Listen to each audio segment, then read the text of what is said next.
एक समय की बात है, एक का गुरु था जो लोगों को ध्यान और आत्मज्ञान की शिक्षा देते थे। उनके आसपास कभी भी कोई अप्रिय वातावरण नहीं था, क्योंकि उनकी सादगी और समझदारी ने हर किसी का दिल जीता था। एक दिन गांव के निवासियों ने बोधिधर्मा को एक चुनौती दी। वे कहते थे कि बोधिधर्मा को अन्य मनोवैज्ञानिकों की तरह लोगों के मन की बातें पढ़ने की शक्ति है, लेकिन कोई भी इसे सच मानने को तैयार नहीं होता। के सामने यह चुनौती थी कि वह लोगों के मन की बातें पढ़ सके। बोधिधर्मा ने गांव के लोगों को आश्वस्त किया कि वह उनकी चुनौती एक्सेप्ट किया। उन्हें वादा किया कि वह अपनी पूरी कोशिश करेंगे और लोगों के मन की पढ़ने ट्राई करेंगे। ये नहीं जानते थे कि वह कैसे लोगों के मन की बातें पढ़ सकते हैं, लेकिन उन्होंने एक अद्भुत प्रयोग करने का निर्णय लिया।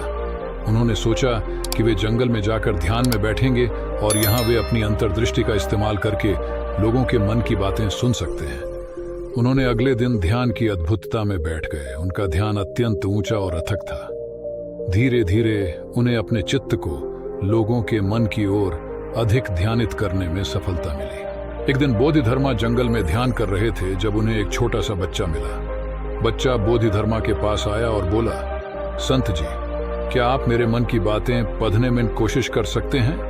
बोधिधर्मा मुस्कुराते हुए बच्चे की ओर देखते हुए बोले, हाँ बच्चा, मैं तुम्हारे मन की बातें पढ़ सकता हूँ। बच्चा चिंगारी को देखते हुए बोला, मेरा मन चाहता है कि चिंगारी बना दो। बोधिधर्मा ने एक चिंगारी बना दी। बच्चा बहुत खुश हो गया। बच्चा एक पक्षी को देखते हुए बोला, मेरा मन चाहता है कि वह पक्षी मुझे गाना सिखाए। बोधिधर्मा ने पक्षी को बुलाया और उसने बच्चे को गाना सिखाया। इस तरह बोधिधर्मा ने अपनी अद्भुत शक्ति का प्रयोग करके लोगों की मदद की। उनकी अद्भुत शक्ति और अद्भुतता ने सभी को हैरान कर दिया।